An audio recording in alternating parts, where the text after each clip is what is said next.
வணக்கம். விடுதலை சிறுத்தைகள் கட்சியிலிருந்து ஆள் தூக்கும் படலத்தை முடுக்கி விட்டிருக்கிறது திமுக. அதாவது ஒவ்வொரு ஆளா விசிகாவிலிருந்து முதன்மை நிர்வாகிகளை திமுக தூக்க திட்டமிட்டு இருக்கு. இதுல திருமாவளவன் அதிருப்தி அடைஞ்சிருக்காரு. என்ன இப்படி எல்லாம் பண்றாங்க, நாம திமுகவோட எப்படி இருந்தோம், ஒண்ணும் மண்ணுமா இருந்தோம், இப்படி எல்லாம் பண்ணலாமா, இது தேவையில்லாம மனசங்கடத்தை உருவாக்குது இல்லை அப்படின்னு ரொம்ப கவலைப்பட்டிருக்காப்புல. முதல்ல விசிகாவுக்கும் திமுகவுக்குமான இந்த உறவு அப்படின்னா கடந்த 10 ஆண்டு காலத்தை பார்க்க வேண்டியிருக்கு. 2016 மக்கள் நல கூட்டியக்கம் அப்படின்னு உருவாக்கப்படுது. மக்கள் நல கூட்டியக்கம்னு உருவாக்கி அவங்க போராட்ட களத்துல ஒன்னா நிற்கிறாங்க. அதுல ஜவாஹிர்லா கூட இருந்தாரு. அதுக்கு பிறகு தேர்தல் நெருக்கத்துல மக்கள் நல கூட்டியக்கம் மக்கள் நல கூட்டணி அப்படின்னு உருமாறுது. அந்த கூட்டணின்னு மாறின உடனே ஜவாஹிர்லா வெளில போயிடுறாரு. அதுக்கு பிறகு விஜயகாந்த உள்ள கொண்டு வர கடும் முயற்சி எடுத்து விஜயகாந்த் தலைமையில மக்கள் கூட்டணி 2016 போட்டி போடுது. 2016 விஜயகாந்த் மட்டும் மக்கள் கூட்டணிக்கு போகாம திமுக பக்கம் போயிருந்தா ஒருவேளை திமுகவே 2016 ஆட்சி அமைக்க கூட வாய்ப்பு இருந்திருக்கும். அப்படி அன்னைக்கு தேர்தல் வெற்றி தோல்வியை மாற்றி அமைச்சதில்ல மக்கள் கூட்டணிக்கு ஒரு முதன்மை பங்கு உண்டு. அந்த மக்கள் கூட்டணியை கட்டமைச்சதில்ல திருமாவுக்கு ஒரு முதன்மை பங்கு உண்டு. இதுல திருமா அந்த மக்களை கூட்டணி காலத்துல அவர் பேசின பேச்செல்லாம் பாத்தீங்கன்னா அப்படி இருக்கும். சாராய கடை நடத்துறாங்க, 2 பேரும் திராவிட கட்சிகள் ஊழல் மயமா நாட்டை மாத்திட்டாங்க, நாம இவங்களுக்காக பரப்புரை பண்ணணுமா, வீதி வீதியா போய் வாக்கு கேட்கணுமா, ஆனா ஆச்சரியத்துல பங்கு தர மாட்டாங்களாம் அப்படின்னு கடுமையா பேசியிருப்பாரு. 2016 மக்களை கூட்டணியில அங்க வச்ச காலத்துல திமுகவையும் அதிமுகவையும் ஒரு கட்டத்துல உணர்ச்சி பட்டு அப்படியே பொங்கி தீர்த்து திரும்ப பேசினாரு. கட்டு விரியம் பாம்பை விரட்ட பார்த்தா கண்ணாடி விரியம் நுழைய பார்க்குதுன்னு. கட்டு விரியம் பாம்பை விரட்ட பார்த்தா கண்ணாடி விரியம் நுழைய பார்க்குது அப்படின்னாரு. அதிமுக விரட்ட பார்த்தா திமுக நுழைய பார்க்குதுங்கிறது தான் அந்த பொருளை சொன்னார். அதாவது 2 கட்சிகளையும் நச்சு பாம்பு அப்படின்னு வர்ணிச்சாரு. அதை கண்ணாடி விரியன் அப்படின்னு திமுக விமர்சிச்சார் திரும்ப அப்படின்னு பேசு பொருளாக விவாத பொருளாக மாற, அதுக்கு பிறகு வழக்கம் போல திரும்ப அந்தல்பட்டி அடிப்பார்ல. நான் கண்ணாடி விரியம் பாம்பு அப்படின்னு திமுக சொன்னது நேரடி பொருள் இல்ல, நேரடியா பொருள்படும்படி நான் சொல்லல, மாறாக ஓமையா சொன்னேன் அப்படின்னு ஒரு விளக்கம் கொடுத்தாப்புல. அப்படி 2016 திமுகவையும் அதிமுக மிக கடுமையாக எதிர்த்த திருமா 2016 தோல்விக்கு பிறகு அந்த மக்களை கூட்டணி தோத்து போன பிறகு ஒவ்வொருத்தரா கண்டுக்கிறாங்க. மக்களை கூட்டணி மக்களை கூட்டியக்கமாக இருந்து தேர்தல் களத்துல இல்லாம போராட்ட களத்துல பங்காற்றுவாங்க, செயல்படுவாங்க அப்படின்னு பார்த்தா ஒவ்வொருத்தரா கண்டுக்கிறாங்க. விஜயகாந்த் ஒரு பக்கம், இந்த பக்கம் திருமா ஒரு பக்கம், கம்யூனிஸ்டுகள் ஒரு பக்கம், வாசன் ஒரு பக்கம், திருமா ஒரு பக்கம்னு அந்த தேர்தல் தோல்விக்கு பிறகு மக்களை கூட்டணி சிதறி போச்சு. 2016 2017 ஒரு பொது நிகழ்வுல ஒரே மேடையில விசிகாவும் திமுகவும் பங்கேற்குது. அந்த மேடையை பகிர்ந்துகிட்டதுக்கு பிறகு மறுபடியும் திமுக விசிகாவோடு பாசம் கட்டுது, விசிகா திமுகவோடு போகுது. அதுக்கு பிறகு 2019 பார்லமெண்ட் தேர்தல், 2021 சட்டமன்ற பொது தேர்தல், 2024 பார்லமெண்ட் பொது தேர்தல், 2026 இப்ப நடந்த சட்டமன்ற பொது தேர்தல்னு 4 பொது தேர்தலில் விசிகா திமுகவோடு கைகோர்த்து அவங்க தேர்தலில் போட்டி போட்டிருக்காங்க. இதுல 2026 இந்த பொது தேர்தலை பொறுத்த வரைக்கும் மிக குறைந்தது 10 இடங்களை எதிர்பார்த்தாங்க. விசிகா தரப்புல எதிர்பார்த்தாங்க. நாங்க ரெட்டை இலக்கத்துல தான் இடங்களை கேட்போம், ரெட்டை இலக்கத்தை குறைஞ்சு வாங்க வாய்ப்பே இல்லை அப்படின்னாங்க. ஆனா கடைசியா பார்த்தா 8 இடங்கள் தான் கொடுக்கப்பட்டுச்சு. கடந்த முறை கொடுத்த அதே இடங்கள் தான். அதே சமயத்துல இந்த கூட்டணிக்குள்ள புதுசா வந்த தேமுதிகவுக்கு 10 இடங்கள் வாரி கொடுக்கப்பட்டு கூடுதலாக மாநிலங்களவை உறுப்பினர் பதவியும் கொடுக்கப்பட்டுச்சு. இவ்வளவு காலமா கொள்கை கோட்பாடுன்னு பேசி திமுகவோடு இருக்கோம், எங்களுக்கு 8 இடம், நேற்று வந்த தேமுதிகவுக்கு 10 இடமா அப்படின்னு விசிகா காரங்க கொந்தளிச்சாங்க. இதை விட கொடுமை என்னன்னா 8 இடங்கள்ல விசிகா காரங்க போட்டி போறதை திரும்ப அறிவிக்கிறாரு. அப்ப எல்லாருக்கும் வியப்பான செய்தியாக காட்டுமன்னார் கோயில்ல நானே போட்டிடுறேன் அப்படின்னு திரும்ப அறிவிச்சாப்புல. எனது காட்டுமன்னார் கோயில்ல நீங்க போட்டி போறீங்களா? அப்ப காட்டுமன்னார் கோயில்ல நீங்க போட்டி போட்டு ஜெயிச்சுட்டா சிதம்பரம் பார்லமெண்ட் தொகுதியில் இடைத்தேர்தல் வருமே, அந்த இடைத்தேர்தலில் வந்து 200 கோடி செலவு பண்றது மாதிரி வருமே. நீங்க வந்து சட்டமன்ற தேர்தல் காலத்துக்கு வந்தா இங்க தொங்கு சட்டமன்றம் உருவாகும்னு ஒரு கருத்துருவாக்கம் வலுப்பெறுமே. அதனால போட்டி போடாதீங்க, காட்டுமன்னார் கோயில்ல திரும்ப போட்டி போடுறத நாங்க விரும்பல அப்படின்னு திமுக தரப்புல கராராக சொல்லப்பட்டு காட்டுமன்னார் கோயில்ல திரும்ப போட்டியிடப்படாம கடும் நெருக்கடியை திமுக கொடுத்து அதன் விளைவாக காட்டுமன்னார் கோயில்ல போட்டி போடாம திரும்ப பின்வாங்கினார். பின்வாங்கின பிறகு வேற ஒரு வேட்பாளரை அறிவிச்சாரு. அந்த வேட்பாளர் வந்து விசிகாவில இல்ல, காங்கிரஸை சேர்ந்த ஜோதிமணி. அது தனி பெரிய கூத்து. இப்படி வந்து இந்த தேர்தல் காலத்துல கடுமையா சொதப்பினார். திரும்ப புதுச்சேரியில வந்து வேட்பாளரை அறிவிச்சார் ஒரு 4 தொகுதிகளுக்கு. திரும்ப வேட்பாளர் அறிவிச்சு அவங்க வேட்புமனு தாக்கல் பண்ணிட்டாங்க. வேட்புமனு திரும்ப பெறுவதற்கான காலக்கெடுவையும் தாண்டிடுச்சு. அதுக்கும் பிறகு நாங்க மறுபடியும் இங்க இந்தியா கூட்டணிக்கு ஆதரவு, அதனால விசிகா சார்பில் போட்டி போடக்கூடியவங்களுக்கு வந்து யாரும் ஓட்டு போடாதீங்க அப்படின்னு, விசிகாவுக்கு ஓட்டு போடாதீங்கன்னு திரும்பவே சொன்னார். இப்படி நிறைய குளறுபடிகள் இந்த தேர்தல் காலத்துல. ஆனா தேர்தல் முடிவு வந்து திருமாவுக்கு சாதகமா அமைஞ்சிச்சு.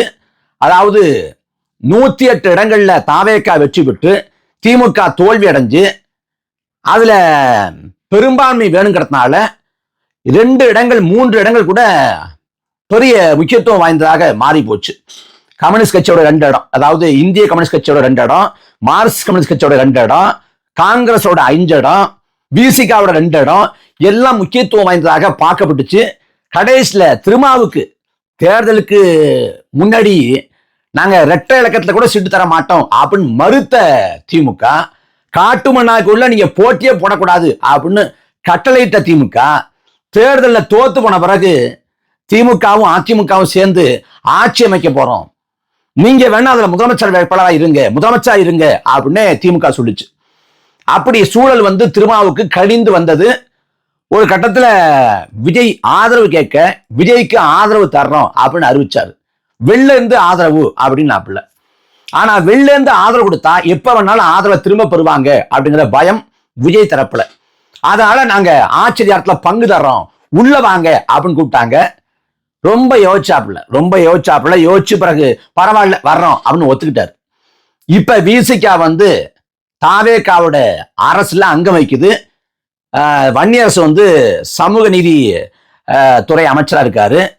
இப்படி வந்து அந்த கூட்டணி அரசுல வந்து விசிகா அங்கம் வைக்குது. இப்ப திரும்ப என்ன சொல்றாப்புல, முதல்ல என்ன சொன்னாரு, திமுகவோட கூட்டணியில இருக்கோம், ஆனா வெளில இருந்து தாவேகாவுக்கு ஆதரவுன்னாரு. இப்ப என்ன சொல்றாரு, நாங்க திமுகவோடும் கூட்டணியில் இல்ல, தாவேகாவோடும் கூட்டணியில் இல்ல, யாரோடும் கூட்டணி இல்லைங்கிறாப்புல. அதாவது கூட்டணி ஆட்சியில விசிகா அங்கம் வைக்குமா, கூட்டணி ஆட்சியில, ஆனா கூட்டணி கிடையாதான். என்ன மாதிரி உருட்டு. இப்படி வந்து திருமாவளவன் வந்து விசிகா வந்து தாவேகா அரசுல அங்க வைக்க தொடங்கியது திமுக தரப்புல கடும் அதிருப்தி. ராசா, முற்போக்கு முகமாக திமுகவால பார்க்கப்படக்கூடிய ராசா தன்னுடைய வக்கிரத்தை வெளிப்படுத்தும் விதமாக ஒரு ஆபாசமான ட்வீட்டை போட்டார். ட்வீட்டை போட்ட உடனே கடும் எதிர்ப்பு வர, விமர்சனங்கள் வர, சர்ச்சை வெடிக்க அந்த ட்வீட்டை ராத்தியோட ராத்திரியா அழிச்சிடறாப்புல. அதுக்கு பிறகு இன்னொரு ட்வீட் போடுறாரு. அதுக்கு பிறகும் கடும் எதிர்ப்பு. கடைசியில ராசாவுக்கு எதிராக குன்னத்துல, அதாவது அரியலூர் மாவட்டம் குன்னத்துல வந்து ஆர்ப்பாட்டம் அப்படின்னு விசிகா அறிவிக்க, அந்த ஆர்ப்பாட்டத்துல விசிகாவும் திமுகவும் மோதிக்கொள்ள தமிழ்நாடு அரசியல்ல கடந்த 10 ஆண்டு காலமா பார்க்காத காட்சியெல்லாம் பார்க்க நேர்ந்துச்சு. ஏற்கனவே பல முறை விசிகாவுக்கும் திமுகவும் உரசல் வரும். திடீர்னு திரும்ப வந்து ஆச்சரியத்துல பங்கு அப்படின்னு முழக்கத்தை வைப்பாரு, திடீர்னு வைப்பாரு.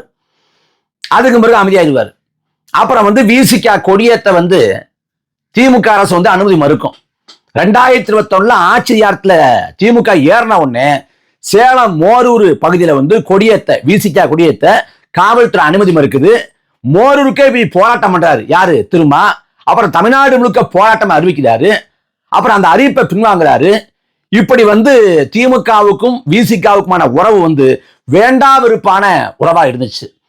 அங்க போதிய மதிப்போடு, மரியாதையோடு, அங்கீகாரத்தோடு விசிகா நடத்தப்படலை அப்படிங்கிற மனக்குறையும் இருந்துச்சு. ஆனா இப்ப ஆச்சரியத்துல பங்கு தரன்னு சொன்ன உடனே இந்த பக்கம் போயிட்டாங்க. இவ்வளவு நாளா RSS பிள்ளை, பாஜகவின் பி டீம், பாஜகவின் தொங்கு சதை அப்படின்னு மிக கடுமையாக தாவேகா விமர்சித்து விட்டு அதே தாவேக்காவோட அரசுல இன்னைக்கு விசிகா அங்கம் வகிக்குது. காங்கிரஸ் கூட பரவாயில்லைங்க, காங்கிரஸ் கூட பரவாயில்ல, அவனையாவது இதாவதுல சேர்த்துக்கலாம். ஆனா விசிகா இவ்வளவு நம்பணுமே, விசிகாவை திருமாவை இவ்வளவு நம்பணுமே, அந்த திருமா போயிருக்கலாமா? திருமா பண்ணது துரோகம் இல்லையா அப்படின்னு இணைய உடன்பரப்புகள் வந்து இணையதளங்கள்ல பொங்கல் வைக்கிறாங்க. இப்ப என்ன ஆகுதுன்னா, விசிகாவை சேர்ந்த முன்னாள் சட்டமன்ற உறுப்பினர், இந்த முறை வாய்ப்பு சட்டமன்ற வேட்பாளர் வாய்ப்பு மறுக்கப்பட்ட பனையூர் பாபு, கடந்த முறை செய்யூர் சட்டமன்ற உறுப்பினராக இருந்தாரு. அவர் கட்டுப்பாட்டில் தான் வெளிச்சம் தொலைக்காட்சி இருக்கு. இந்த முறை தனக்கு வாய்ப்பு வழங்கப்படும் அப்படின்னு எதிர்பார்த்து காத்திருந்தாரு. ஆனா கடைசி நேரத்தில் வாய்ப்பு மறுக்கப்பட்டது. அல்ல கடும் அதிருப்தி. அந்த பனையூர் பாபு வந்து தாவேகா அரசுக்கு விசிகா ஆதரவு கொடுத்தது, தாவேகா ஆட்சியில வந்து விசிகா அங்கம் வைக்கிறது, அது பிடிக்கல அப்படின்னு சொல்லிட்டு வெளிப்படையாக அந்த அதிருப்தியை வெளிப்படுத்தி ஒரு கடிதம் வெளியிட்டு அவர் வந்து வெளியேறிட்டார். மிக விரைவில் அந்த பனையூர் பாபு திமுகவில் சேர போறாரு. அந்த பனையூர் பாபு போன உடனே விசிகா தரப்புல கடும் எப்படி சொல்றது, கொஞ்சம் மன வருத்தம். பனையூர் பாபு வந்து யாரு, அவர் முகம் எப்படி இருக்கும், அவர் எப்படி பேசுவாரு அப்படின்னு யாருக்கும் தெரியாது. ஆனா சட்டமன்ற உறுப்பினராக இருந்தார். ஆனா இன்னொருத்தர் இருக்கார், எல்லாராலும் அறியப்பட்ட ஒரு முகம். யாருன்னா விசிகாவோட ஊடக முகம் ஆளூர் ஷானவாஸ். கண்ணியமாக நேர்த்தியாக வாதங்கள்ல வைக்கக்கூடியவர். அவரோட வாத திறமையை கட்சி மாறுபாடுல கடந்து பல பேர் பாராட்டியிருக்காங்க. அந்த ஷானவாஸ் வந்து திமுகவோட நெருக்கம்ங்கிறது எல்லாராலும் சொல்லப்படுறது. அந்த ஷானவாஸ் வந்து திமுகவிலே ஐக்கியமாக போறாரு. அவர் மே மாசத்துக்கு பிறகு அவர் எந்த ட்வீட்டும் போடல, அவரோட ட்விட்டர் பக்கத்துல எந்த ட்வீட்டும் போடல. அவர் ட்விட்டர்ல வந்து அந்த முகப்புல வந்து விசிகாவை சேர்ந்த ஊடக செய்தி தொடர்பாளர் போட்டிருந்தாரு. அதையெல்லாம் போய் நீக்கிட்டாப்புல. அவர் திமுகவில் சேர போறாரு அப்படின்னு அரசியல் புரசலா நிறைய செய்திகள் வெளிவந்த வண்ணம் இருக்கு. நாமளும் அதை சொல்லி வர்றோம். இதுல விசிகாவை சேர்ந்த முன்னாள் சட்டமன்ற உறுப்பினர் பாலாஜி, இல்லைங்க ஷானவாஸ்லாம் ஒருபோதும் போக மாட்டார், அவர் விசிகாவில் தான் தொடர்வாருன்னு அவர் சொல்றாப்புல. ஆமா, நான் விசிகாவில் தான் தொடர போறேன், நான் திமுகலாம் போக மாட்டேன், என் தலைவர் வந்து என்னைக்கும் திருமாதான் அப்படின்னு ஒரு இடத்துலையும் ஷானவாஸ் பதிவு பண்ணல. அவர் வந்து இந்த எப்படி சொல்றது, அவர் உள்ளே வரல, இந்த ஊடக வெளிச்சத்துக்குள்ளே வரல. இப்ப வன்னியரசுக்கு வாழ்த்து சொல்றதோ இல்ல வந்து தாவேகாவோட செயல்பாடுகளை விமர்சிச்சு பேசுறதோ எதுவுமே சொல்லாம மௌனம் சாதிக்கிறார் ஷானவாஸ். இதன் மூலமாக பனையூர் பாபு வரக்கூடிய நாட்கள்ல திமுக சேர போறாரு. அதுக்கு பிறகு ஷானவாஸ் திமுக சேர போறாரு. அதுக்கு பிறகு திமுகவில் வந்து இன்னும் பல ஆட்களை விசிகாவை சேர்ந்த ஆட்களை வந்து உள்ளெடுப்பாங்க. சிந்தனை செல்வனை கூட எடுக்கலாம், பாலாஜியை கூட எடுக்கலாம். அப்ப விசிகாவிலிருந்து ஆட்களை தூக்குகிற அந்த படலத்தை வந்து திமுக வந்து தொடங்கி வச்சுச்சு. இனிமே வந்து விசிகா வந்து உடைக்கிற வேலையை வந்து திமுக செய்யும் அப்படின்னு சொல்லப்படுது. ஏற்கனவே ஒரு முறை வந்து திருமா சொன்னாரு, நாங்க திமுக கூட்டணியை விட்டு வெளில வந்தா திமுகவுக்கு பெரிய நஷ்டம் இல்லை, அம்பேத்கரை பேசக்கூடிய இன்னொரு கட்சி அவங்க கூட வச்சுக்குவாங்க, அவ்வளவுதான் அப்படின்னாப்புல. இப்ப விசிகாவில் இருக்கக்கூடிய ஆட்களை எல்லாம் திமுக முகாமுக்கு மாற்றுகிற வேலையை வந்து யார் செய்யறா அப்படின்னா இப்ப திமுக செய்ய தொடங்குது. இதுல கடும் அதிருப்தி அடைந்த திருமா வந்து, நான் நேரடியா தளபதியை பார்த்து பேசணும். எந்த தளபதி? பனையூர் தளபதி இல்ல, அறிவாலய தளபதி, அந்த தளபதியை பார்த்து பேசணும் அப்படின்னு சொல்லியிருக்காராம். அதனால இந்த விசிகா முகாமிலிருந்து திமுக முகாமுக்கு ஆட்களை தூக்கக்கூடிய இந்த படலத்தை நிறுத்த நேரடியா அறிவாலயத்துக்கு போய் ஸ்டாலினை போய் திரும்ப பார்க்க கூட வாய்ப்பு உண்டு. அப்படி பார்த்தா தாவேகா தரப்புல கடும் அதிர்ச்சி ஏற்படும். ஏன்னா நம்ம கூட்டணியில அங்க வைக்கிறாரு, நம்ம அரசுல இருக்கிறாரு, இவரு போய் அறிவாலயத்துல ஸ்டாலினை பார்க்கறாரு அப்படின்னு வரும்.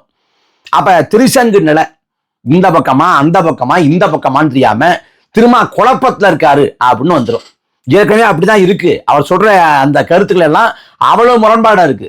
கரூர் பேரவலத்தின் போது திரும்ப சொன்னாரு, விஜய் மேல ஏன் வழக்கு போடல, இங்க புஷி ஆனந்த் மேல மட்டும் வழக்கு போட்டிருக்கீங்க, விஜய் மேல ஏன் வழக்கு போடல, விஜய் மேல வழக்கு போடுங்க அப்படின்னு அன்னைக்கு சொன்னாரு. வழக்கு போடாம திமுக அரசு ஏன் இருக்கு?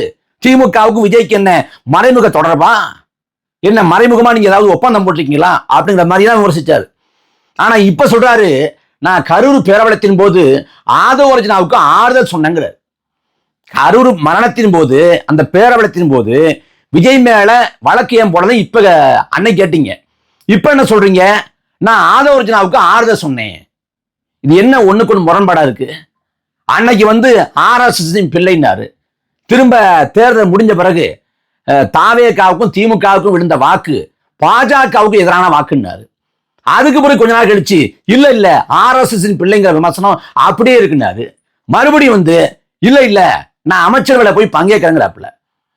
எத்தனை முரண்பாடுகள், தன் முரண்பாடுகள், குழப்பவாதங்கள், அந்தர்பல்ட்டிகள், சறுக்கல்கள், பேச்சுல ஒரு தொடர்ச்சி இல்லாதது, தர்க்க நியாயம் இல்லாதது. இப்படிப்பட்ட சூழல்ல அறிவாலயத்துக்கு திரும்ப போனார்னா இன்னும் குழப்பத்தை ஏற்படுத்தும். அப்ப தாவேகா முகாமை பொறுத்த வரைக்கும் திருமா மீதான நம்பிக்கையை அவங்க இழந்துருவாங்க. திரும்ப திமுகவோட சிலிப்பர் சொல்லோ அப்படிங்கிற மாதிரிலாம் என்ன வந்துடும். அதனால வரக்கூடிய நாட்கள்ல நிறைய கேலி கூத்துகள், வேடிக்கைகள் அரசியல் அரங்கில் அரங்கேற போகுது. பொதுவா விசிகாரங்க சொல்லுவாங்க, என் திருமாவே சொல்லுவாரு, இது திருமா காலம் அப்படின்னு பாப்புல. ஆனா உண்மையிலேயே இந்த காலம் திருமாவுக்கு போதாத காலம்.